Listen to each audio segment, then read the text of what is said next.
वाली ननद। आकांक्षा की शादी किशनगढ़ नाम के गांव में धीरज के साथ हुई।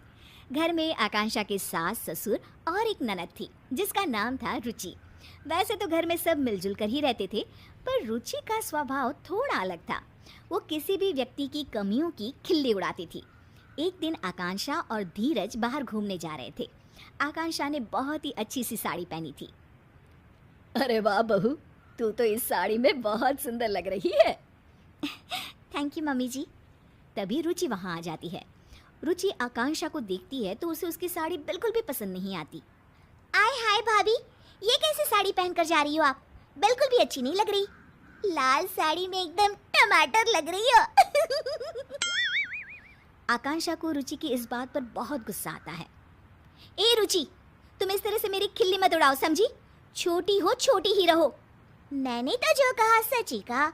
जैसे कि ये जो झुमके पहने हैं ना, इतने भारी। ध्यान रखना भाभी, कहीं कान ही ना कट जाए। आकांक्षा ये बात सुनकर और भी गुस्सा हो जाती है। धीरज बात संभालने की कोशिश करता है। चलो आकांक्षा, फिल्म के लिए लेट हो रहा है।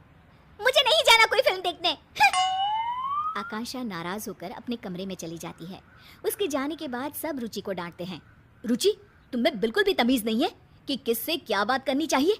बस हर किसी का मजाक उड़ाती रहती हो। मैंने क्या कहा भैया? मुझे तो सच में भाभी के कपड़ों पर हंसी आई।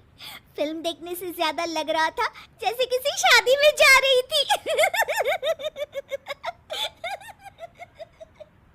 रुचि हंसते हंसते अपने कमरे में चली जाती है। रुचि की इस आदत ने सबको बहुत परेशान कर रखा था। उसे हर किसी का मजाक बनाने की अब तो आदत सी हो गई थी। एक दिन आकांक्षा और उसकी सास टीवी पर अपना मनपसंद कार्यक्रम देख रहे थे। तभी वहाँ रुचि आ जाती है। क्या आप दोनों बेकार के सास बहू के सीरियल्स देखती रहती हो? कुछ समझदारी वाले भी सीरियल्स देख लिया करो ना। हमारी मर्जी है, हम कुछ भी देखें, तुम्हें उससे क्या? भाभी, सच क्यों नहीं कहती कि इन सीरियल्स के अलावा कुछ देखने का आप लोगों के पास दिमाग ही नहीं है? रुचि हंसने लग जाती है और इतना कहकर वो वहाँ से चली जाती है। रुचि भी ना कभी कभी तो हद ही करती है। पता नहीं अपने आप को क्या समझती है।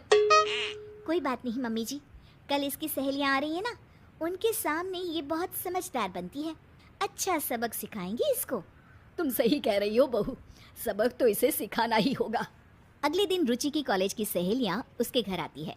उनके सामने रुचि बहुत ही अच्छे तरीके से बर्ताव कर रही होती है। मैंने प्रेमचंद की नॉवेल पढ़े हैं कोमल, गरीबी के ऊपर उन्होंने काफी अच्छी कहानियां लिखी है। तुम्हें तो साहित्य कला की काफी जानकारी है रुचि। कल हमारे कॉलेज में साहित्य पर एक वर्कशॉप होने वाला है, तुम चलोगी ना? बिल्कुल चलूंगी कोमल। अरे राधिका, तुम तो कुछ ले ही नहीं रही हो। रुको, मैं तुम्हारे लिए कोल्ड ड्रिंक लेकर आती हूँ। अरे नहीं, मैं खुद ले लूंगी। अरे मैं ले आती हूँ ना, तुम यहीं रुको।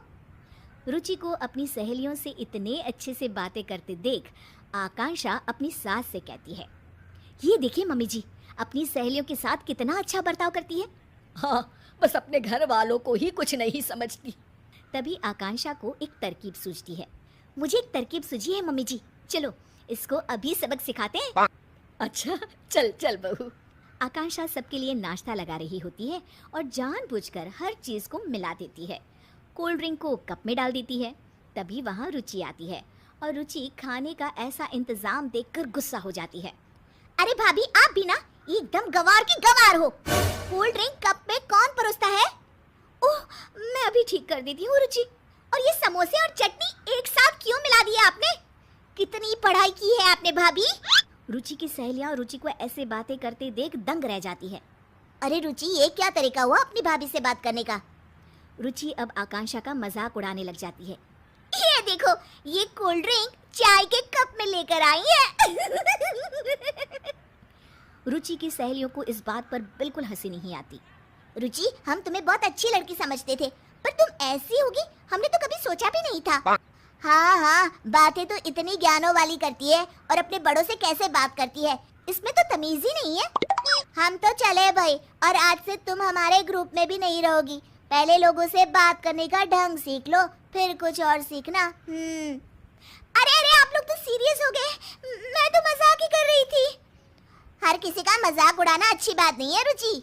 रुचि के दोस्त बिना कुछ खाए पिए वहां से चले जाते हैं और रुचि को अपने बुरे बर्ताव का परिणाम आज भुगतना पड़ता है।